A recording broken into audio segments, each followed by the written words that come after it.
Hello dear students, this is poem first of plus 1 class from Hornbill book, A Photograph, written by Shirley Tulson. In this poem the poet is describing or recalling the memories of a mother. Let us see what does he say. The cardboard shows me how it was when the two girl cousins went paddling, each one holding one of my mother's hands. The cardboard shows, here the poet is saying that on the wall of his house there is one cardboard picture is there. When the two girls cousins went paddling, each one holding one of my mother's hands, and she the big girl, some 12 years or so. These four lines. Poet says that it is the pic when her mother was 12 years old, and it is at the sea beach, समुंदर के किनारे. Here is the mother. Mother यहाँ centre में है. And two girl cousins went paddling. उनकी जो girls cousin है मेरी मदर की, वो यहाँ से यहाँ पर साइड में खड़ी हैं, सी बीच के यहाँ पर वो खड़ी हैं.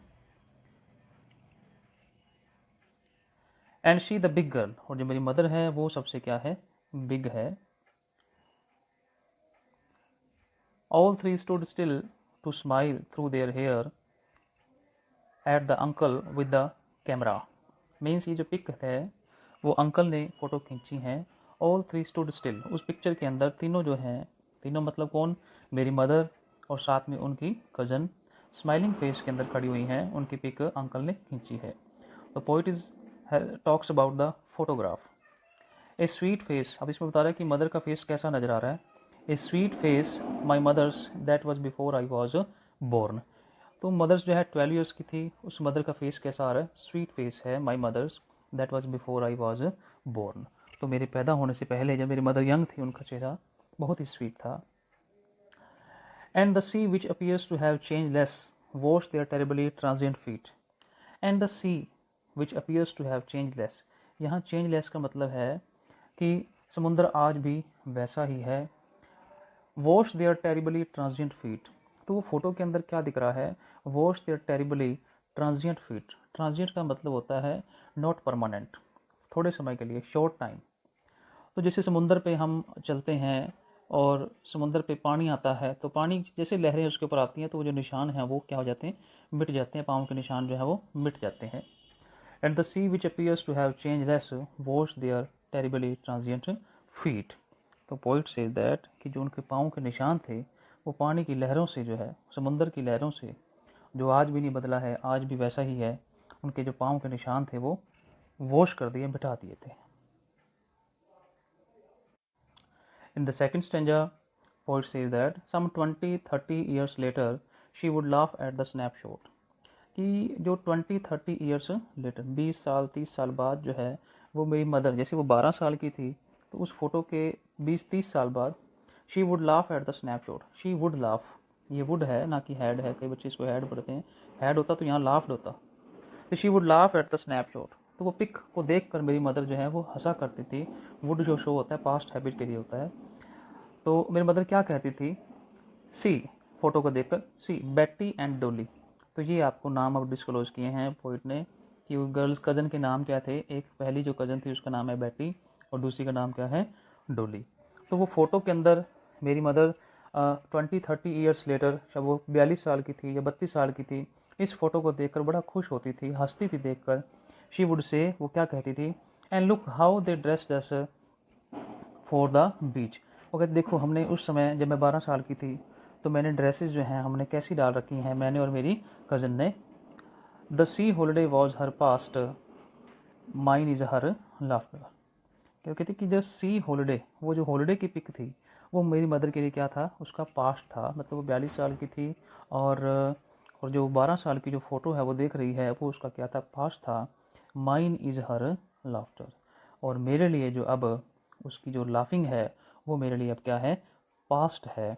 पास्ट का मतलब क्या है, यहाँ poet says that mother is no more. उसकी जो मदर है वो अब ज़िंदा नहीं रही. जैसे उसकी मदर 12 ईयर्स की जब थी उस फोटो को देखकर हंसा करती थी, आज पोइट जो है उस पिक को देखकर उसकी मदर को याद करती है कि माई मदर इज़ नो मोर। तो poet says that the sea holiday was her past. C holiday जो थी उसकी क्या थी, पास्ट। हॉलीडे मीन्स वो जो पिक जब उसकी कज़न के साथ की गई। एंड माइन इज़ हर लाफर, मेरे लिए जो है उसकी हंसी है वो क्या बन गई है, पास्ट बन गई है, क्योंकि जो मेरी मदर है वो अब जिंदा नहीं है। She is not in this world, she died. वो क्या है, डाइड, वो मर चुकी है। और पिक को देखकर पोइट को ये चीज़ें याद आ रही हैं। तो फर्दर लास्ट सेंटेंस में क्या कहता है, both wry with the laboured ease of loss. Very important line, both wry with the laboured ease of loss.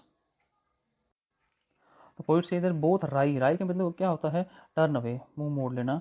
Both wry with the laboured ease of loss, loss दोनों को ही loss हुआ है। My mother जो है she is also with the suffering with the precious sense of loss.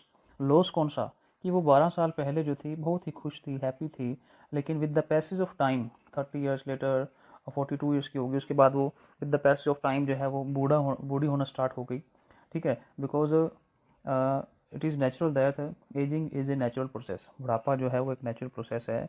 The person who has come on this earth he has to leave this world later और sooner. तो mother के लिए क्या है, the sea holiday was her past, mine is her laughter, both wry with the laboured ease of loss. My mother lost that childhood entertainment. My mother lost that childhood entertainment of that snapshot, and she was very happy, smiling face. And now the poet has also lost, what loss, mother. Both have lost something in their life. Mother has lost that scene of childhood, and the poet has lost her mother. Now let us see the last stanza of the poem. Now she has been dead nearly as many years as that girl lived. So here we come to know that the poet is saying that now she has been dead nearly as many years as that girl lived. अब जो है वो my mother is no more, काफ़ी समय हो गया है, my mother has passed away, and of this circumstance there is nothing to say at all. It's a silence. Silence, ये पोइम की बहुत ही इंपॉर्टेंट लाइन्स हैं, ध्यान से देखेंगे। End of this circumstance, which circumstance, circumstance कौन सा है, death, when mother is no more, जब मदर जिंदा नहीं है। End of this circumstance there is nothing to say at all, अब कुछ नहीं कहा जा सकता। इट्स साइलेंस, साइलेंसिस, इट्स क्या है, डेथ, जो मदर की डेथ है, मदर की डेथ की जो साइलेंस है, हैज़ साइलेंस्ड एवरी वन। क्योंकि जब आदमी मर जाता है, it's not the matter of pleasure, सन्नाटा छा जाता है।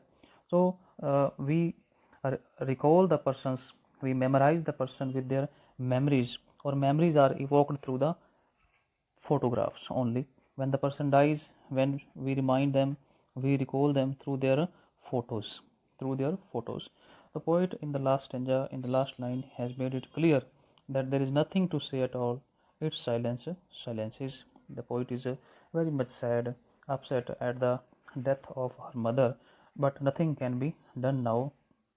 So this is the poem, a photograph poem written by Shirley Tulson, in which it has been described the memories of mother. So in this poem there are three phases. In the first phase you have seen that first stanza, it has been described about the childhood of her mother, childhood of her mother. And in the second stanza,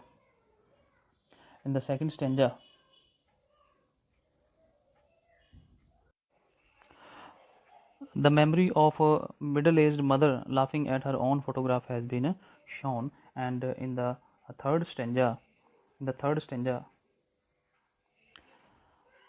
depicts sadness and loneliness after mother's death. There are three stanzas. So dear students, now you have to cover the following questions. What does the word cardboard denote in the poem? Why has this word been used?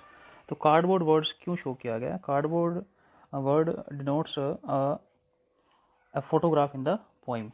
So this word, the photograph, has been used for showing the mother speaker who is no more. Second question is, what has the camera captured? तो camera ने क्या capture किया है? The camera which uncle was having, it has captured the mother and her girl cousins Betty and Dolly who were holding poet's mother's hands. Third question is, what has not changed over the years? Does this suggest something to you? क्या change नहीं हुआ है third question में? What has not changed over the years? The sea. Sea has not changed over the years. Mother is no more. Fourth question is, the poet's mother laughed at the snapshot. What did this laugh indicate? Poet की जो mother है वो snapshot पे हंसती है, तो ये laugh क्या इंडिकेट कर रही है? This laugh is indicated that she was aware of the fact that the time was fast moving. So she was recalling the memories, happy memories of childhood. Question number 5. What is the meaning of the line both rye with the labored ease of loss? तो इसका क्या meaning है? both rye with the labored ease of loss. तो इसमें क्या है? Mother would look at the photograph and laugh at the fleeting moments that had long past. तो उसको देख के हंस रही है. आफ्टर हर डेथ, तो पोइट जो उसको उस लॉस को फील कर रही है. And after mother's death, the poet often looks at the photograph and relieves the memories of her mother. So she looks at the loss as her mother used to look at her loss of childhood. तो दोनों का similar है. both lie with the labored ease of loss.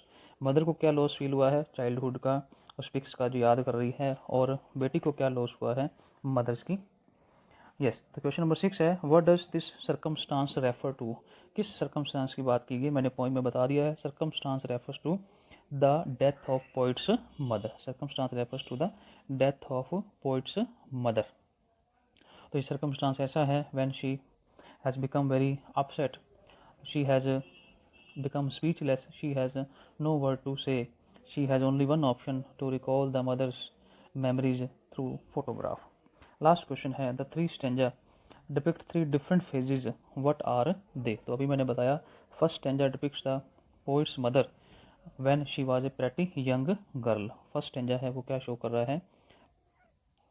First stanza predict the young girl and youth of the mother. And second stanza shows depicts the memory of his middle aged mother, जो उसकी mother जो बुढ़ापे में हो गई है 30 years later, 20 जब वो 42 ईयर्स की है लगभग तब की बात है. तो मदर्स की जो है सेकंड फेज में क्या आया है? Mother is laughing. Mother is laughing at the photograph with her girls cousin Betty and Dolly when she was 12 years old. तो सेकंड फेज क्या शो कर रहा है? मदर की लाफिंग को शो कर रहा है. फर्स्ट फेज क्या शो कर रहा है? जब वो 12 साल की है, पिक्स है, वो शो कर रही है. अब आता है थर्ड फेज. थर्ड फेज क्या है इसके अंदर? Third stanza depicts the sadness and loneliness of poet's mother's death, over his mother's death. When the poet's mother died, तो third stanza depicts the sadness. Third stanza depicts the sadness of the poet over mother's death. Mother has died. तो third stanza में क्या show हो रहा है? Poets की sadness show हो रही है, जिसमें वो कहता है it's silence silences, it's silence silences, there is nothing to say at all, end of this circumstances it's silence silences. तो dear student, this is the poem. I hope you understood the poem. Photograph किसकी है? फिर से एक बार बता देता हूँ. Photograph poets की मदर की है. पोइट्स की मदर की फ़ोटोग्राफ है. फर्स्ट स्टेंजा में वो अपने कज़न के साथ खड़ी हुई है, और सेकंड स्टेंजा में पोइट जो है, पोइट्स की जो मदर है, अपनी बचपन की फ़ोटो देखकर सेकंड स्टेंजा में वो हंस रही है. She is laughing at her own pic with her girls cousin Betty and Dolly. तो थर्ड स्टेंजा में है, poet has depicted the sadness of mother's death. So in this way the poet has explained each and everything feelings when mothers died. So I hope you understood this poem. Please read this poem and complete the question answers. Thank you. Have a nice day.